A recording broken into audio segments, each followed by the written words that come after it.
Hey everyone, my name is Cade Bekanich, certified financial planner, and today I want to have a heart-to-heart conversation about something that is extremely important when it comes to retirement planning. How do you truly live once you've reached your 60s?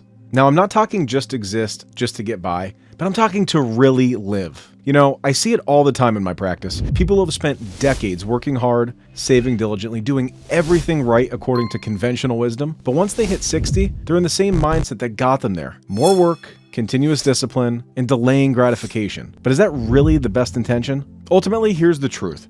At 60, it's time to flip the script. It's time to start doing certain things that might have served you well for decades, but now are standing between you and the life of joy and fulfillment. So let's talk about what to stop doing at 60 and what to start doing and embracing life instead.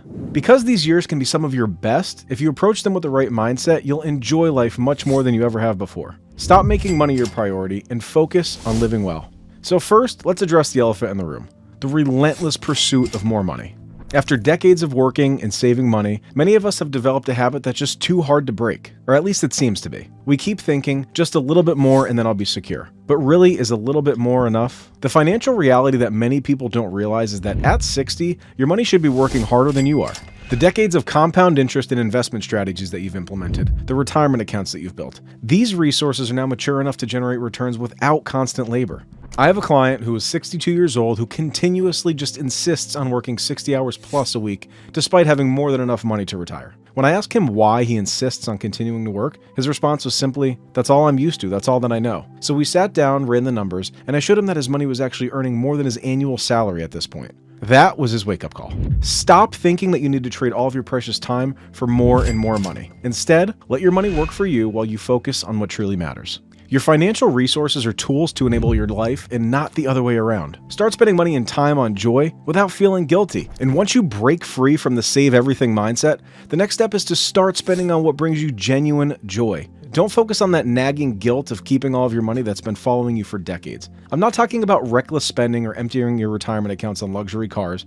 I'm talking about intentional spending on experiences and passions that light you up. It's time to do things like those cooking classes in Italy you've always dreamt about, supporting your grandchild's education, finally buying that set of professional woodworking tools or that classic car you've wanted to work on, contributing to causes that mean something to you. Or maybe it's time to take your entire family on that memory-making vacation. I currently work with a couple, I can't name names, but they've meticulously saved for 40 plus years. And although they've lived frugally, now it's time to take vacations, go out to dinner, and stop postponing retirement. Because as they choose to retire in the next few weeks, they are so beyond grateful that they're able to start enjoying their wealth rather than having to worry about it. Together, we've been working on what I call a joyful budget. It's a set amount of money that the client will spend each year to experience their joys and passions. They could set aside a certain amount of money that they could spend every single month for the rest of their lives and not have to worry about where the funds are coming from to go on vacation, go out to eat, or do the things that they enjoy. The memories you make, the lives you touch, the experiences you have,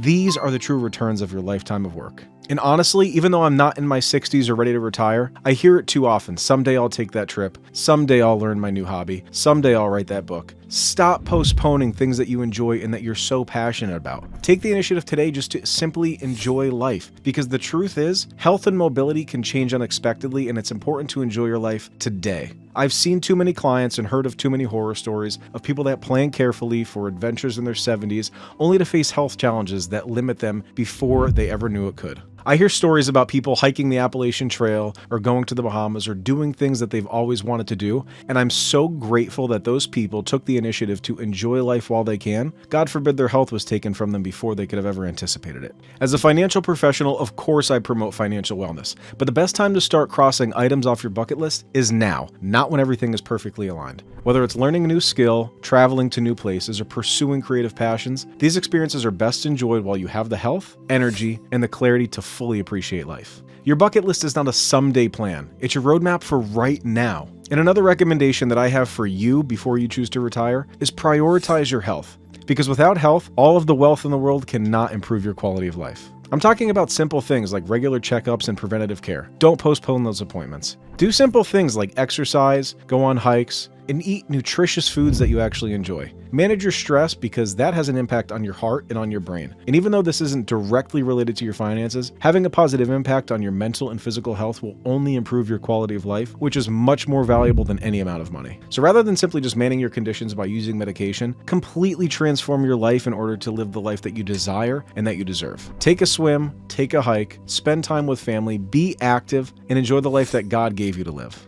So remember, your financial security means nothing if you don't have the health to enjoy it. Invest in your well-being as aggressively as you've invested in your retirement accounts and reap the rewards of consistent discipline. Something fascinating I've observed, as people move into their 60s, they have a golden opportunity to finally shed one of life's heaviest burdens, the constant concerns about others' opinions. After 6 decades on this planet, you've earned the right to live authentically. And even if it doesn't pertain to your career, stop dressing to impress other people instead of being comfortable. Stop participating in activities that you dislike just to maintain your appearance. Stop holding back your true opinions and authentic self just out of fear of judgment. Start spending time with the people that you enjoy and stop spending time with the people who drain you and simply just cause frustration. Don't make major life decisions based on what society thinks. Do it because you find passion in your work. I have someone in my life who is not a client but a friend who has withheld their passion of painting for many, many years. And it's unfortunate that they were fearful of the way that other people would respond to them, because once they chose to retire, step away from their profession and pursue their passion, they lived more freely and with more enjoyment than they could have ever imagined, and I'm so grateful that they took the initiative to pursue exactly what it is that they were passionate about. So live life in a way that minimizes end-of-life regrets. Don't allow yourself to feel that you wish you had the courage to live a life true to yourself and not the life that other people expected of you.